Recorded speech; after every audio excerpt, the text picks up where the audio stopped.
नमस्कार, मैं हूं आशीष श्रीवास्तव और आप देख रहे हैं यूपी तक। हाजिर हूं आपके सामने सुर्खियां लेकर। आज हम चर्चा करेंगे उस खबर की जो टकराव है मंत्री और कर्मचारी के बीच में। और ऐसे में ये घटना है सीतापुर की, जहां पर सीतापुर में कारागार राज्य मंत्री सुरेश राही ने अपने ही क्षेत्र में ट्रांसफार्मर बदलवाने के लिए कई बार गुहार लगाई, लेकिन सुनवाई नहीं हुई। आरोप यह है कि मंत्री ने वहां से कई बार जो जेई को फोन किया, लेकिन जेई ने उत्तर नहीं दिया। यहां तक ये भी कहा कि खराब ट्रांसफार्मर, चूंकि ये पूरी घटना खराब ट्रांसफार्मर को बदलवाने को लेकर है। और सुरेश कुमार जो राही हैं, उन्होंने ये एमडी से भी शिकायत की, जो रिया केजरीवाल हैं मध्यांचल की, उनसे शिकायत की, और उसके बाद भी कोई कार्रवाई नहीं हुई। गांव में खुद पहुंचकर उन्होंने यहां तक ट्रांसफार्मर खुद उतार भी लिया रस्सी से, जिसका वीडियो बातचीत का भी सोशल मीडिया पर वायरल हुआ है और जिसमें साफ कहा गया कि किस तरीके से अधिकारी सुनवाई नहीं कर रहे हैं। हालांकि इस पूरे मामले के बाद कहीं ना कहीं ऊर्जा मंत्री ए.के. शर्मा ने जेई को निलंबित कर दिया है, सस्पेंड कर दिया है। लेकिन ये तो साफ है कि जिस तरीके से पहले भी ऊर्जा मंत्री और कर्मचारी और अधिकारियों के बीच में टकराव देखा गया है, यहाँ तक ऊर्जा मंत्री ने ये तक कहा है कि सुनवाई नहीं हो रही है और वो किसी एक अधिकारी कर्मचारी को सस्पेंड नहीं कर सकते, इस तरीके की बातें कही हैं। ये तो साफ है कि इस घटना के बाद जहां पर एक गांव का ट्रांसफार्मर काफ़ी समय से उसको चेंज करना था, जिसको लेकर मंत्री ने खुद फ़ोन किया जेई को, लेकिन जेई ने रिप्लाई किया कि वह अभी नहीं आ सकता है, अभी चेंज नहीं हो सकता है, और अगर चेंज करना है तो इसके खुद ही कर लें। तो इस तरीके की जो वार्तालाप हुई, उसको लेकर भी काफ़ी ज़्यादा मंत्री और क्षेत्रीय जनता में रोष है। हालांकि इस पूरे मसले के बाद वहां पर उस ट्रांसफार्मर को उतारा गया, मंत्री धरने पर भी बैठ जाते हैं, और इस पूरी घटना के बाद ए.के. शर्मा जो ऊर्जा मंत्री हैं कार्रवाई भी करते हैं। तो ये पावर कॉरपोरेशन में लगातार इधर देखा गया है कि ऊर्जा मंत्री और जो कर्मचारी हैं उनके बीच में टकराव देखा जा रहा है, फिर चाहे वो निजीकरण को लेकर रहा हो। इससे पहले भी चूंकि साफ तौर से निजीकरण को लेकर सारे कर्मचारी अगेंस्ट हैं मंत्री के, और मंत्री कह रहे हैं कि ऊर्जा मंत्रालय में यानी कि ऊर्जा विभाग में निजीकरण होकर रहेगा। तो इसी को लेकर विवाद की स्थिति बनी हुई है, जिसको लेकर टकराव की कई अहम वीडियो भी इससे पहले देखे गए हैं, जिसमें ए.के. शर्मा जो ऊर्जा मंत्री हैं वो कई बार अधिकारियों को डांटते हुए भी दिखाई दिए हैं। तो ये घटना जो आज की हमने चर्चा की काफ़ी महत्वपूर्ण है। दूसरी घटना पे हम बढ़ेंगे जो संभल से है। संभल में जो अभी तक जिस पूरे जो आरोपी थे, जिस पूरे मामले में हिंसा हुई थी, संभल पुलिस ने बिना अनुमति रोड शो निकालने के नाम पर शाही मस्जिद की जो सदर व संभल हिंसा के जो मुख्य आरोपी जफर अली समेत 4 नामजद और 60 अज्ञात लोगों पर मुकदमा दर्ज किया है। और ये मुकदमा इसलिए भी दर्ज किया गया क्योंकि जिस तरीके से छूटने के बाद जेल से एक जुलूस टाइप का पूरा निकाला गया था, एक पूरा वहाँ पर आतिशबाजी का माहौल था, इस तरीके का किया गया, और कहीं ना कहीं ये सारी चीज़ें एक साथ की गई। और 19 नवंबर 2024 को अगर हम आपको बताएं तो पूरी ये घटना शाही जो मस्जिद है सर्वे का जो काम हुआ था दौरान हिंसा भड़क गई थी, और उस दौरान ही हिंसा में पथराव हुआ था, फायरिंग हुई थी, और तकरीबन मान के चलिए कि 4 मौतें और दर्जनों वाहन फूंक दिए गए थे। तो ये घटना थी, और उस घटना के बाद पुलिस ने एफआईआर दर्ज की थी, जिसमें मस्जिद जो वहाँ की है जामा मस्जिद, वहाँ के जो सदर जफर अली हैं सहित 96 लोग जेल भेजे गए थे। इस पूरे मामले पर हालांकि जब जमानत होती है, बाहर आते हैं, तो उस दौरान एक रोड शो होता है जिसका वीडियो भी सोशल मीडिया पर वायरल होता है। उस वीडियो के जरिए ही पुलिस इस मामले का संज्ञान लेती है और इस पूरे मसले पर मुकदमा दर्ज दोबारा करती है। तो ये तो साफ है कि अराजकता फैलाने को लेकर पुलिस पूरी तरीके से अलर्ट है, और मानना भी उसका है कि किसी प्रकार का रोड शो या इस तरीके की कियोस या अराजकता ना फैलाई जाए, जिसको लेकर संभल में इस तरीके की चीज़ें सामने आई हैं।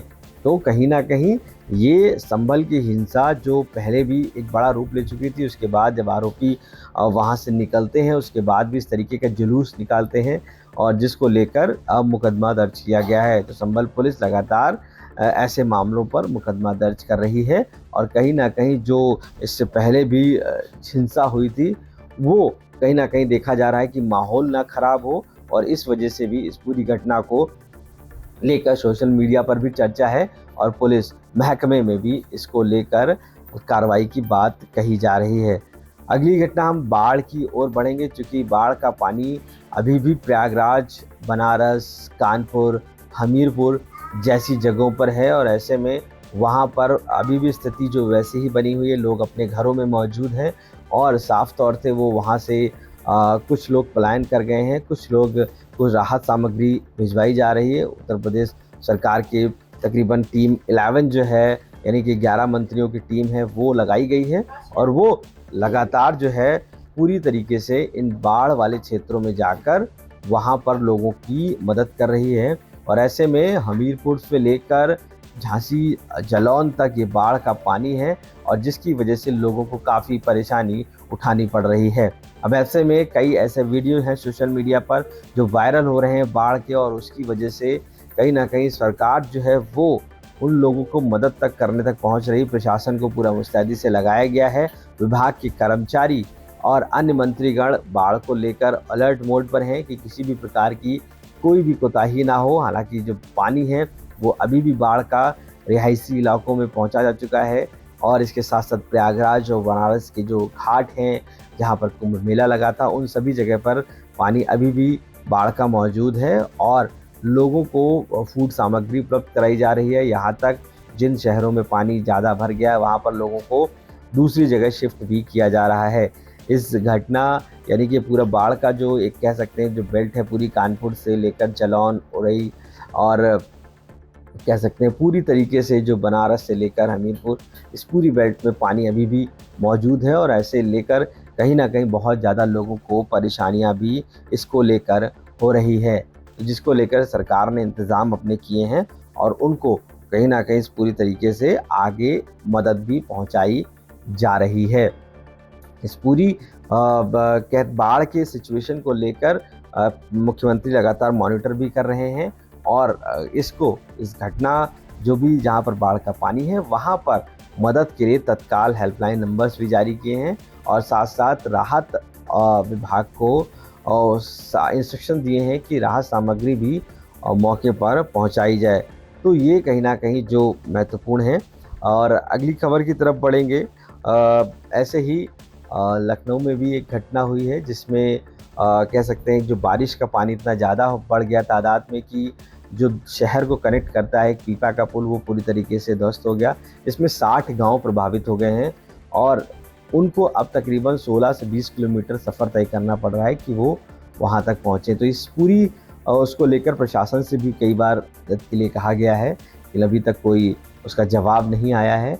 हालांकि ये सभी प्रभाव पानी की वजह से, बाढ़ का जो बढ़ा और बारिश का उसकी वजह से हुआ है, जिसको लेकर भी काफ़ी ज़्यादा चर्चा है। ऐसे में जो स्कूल हैं, रोज़ाना काम करने वाले जो लोग हैं वो उस पीपा पुल से जाते थे। ये पीपा पुल लखनऊ के पुराने लखनऊ के डालीगंज स्थित गोमती नदी पर बना हुआ है जो 60 गाँवों को कनेक्ट करता है, लेकिन अब वो पूरी तरीके से उनका जो कनेक्शन है वो शहर से कट गया है।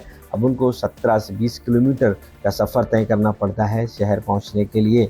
तो ऐसे में कहीं ना कहीं प्रशासन से अपील भी है और मदद की गुहार भी है कि उनकी मदद की जाए, इस पीपे पुल की मरम्मत की जाए, क्योंकि बाढ़ और बारिश का पानी इस कदर है कि चारों तरफ हाहाकार है। लखनऊ शहर में ही काफ़ी जगह पानी बारिश की वजह से भर जाता है, जिसकी वजह से कई जो VIP रोड्स हैं वहाँ पर पानी भर गया था। इसके साथ साथ कई जो घर हैं उनमें भी पानी चला गया था।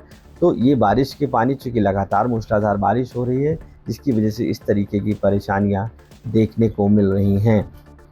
आखिरी खबर पर चलेंगे कि संजय निषाद जो उत्तर प्रदेश के कैबिनेट मंत्री हैं, वो कानपुर के दौरे पर रहते हैं और इस दौरान उन्होंने वहाँ पर बाढ़ प्रभावित क्षेत्रों को भी देखा और इस दौरान उन्होंने कहा कि गंगा मैया पैर छू कर जाती हैं। ये इस तरीके के सकारात्मक वाक्य उन्होंने कहे, लेकिन लोगों ने इसका रिएक्शन दूसरी तरीके से लिया और उनका कहना है कि मंत्री जी के अंदर संवेदना नहीं है और वो कह रहे हैं कि बाढ़ पीड़ितों से कि बाढ़ का पानी पैरों को छूकर, यानी गंगा मैया पैरों को छूकर जाती, यहाँ तक गंगा पुत्र स्वर्ग जाते हैं। इस तरीके की बातें भी कही, जिसको लेकर सोशल मीडिया पर लोगों ने काफ़ी आलोचना की है और ये भी कहा है कि किस कदर मंत्री बाढ़ में प्रभावित लोगों की संवेदना देखी जा सकती है, संवेदना से खेल रहे हैं।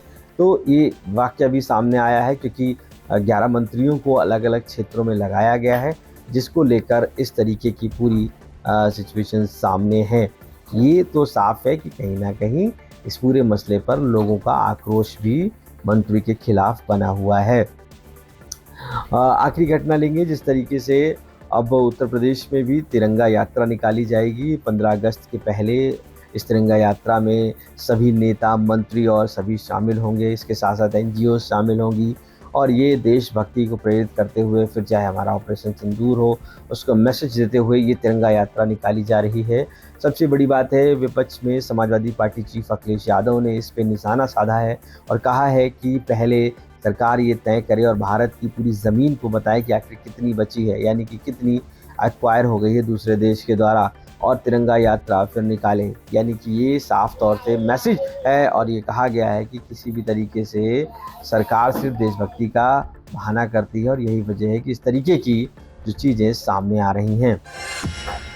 ये घटनाएं जो हैं वो देश प्रदेश की हैं, जिनको आज हमने अपने सुर्खियों के साथ आपको सामने रखा है।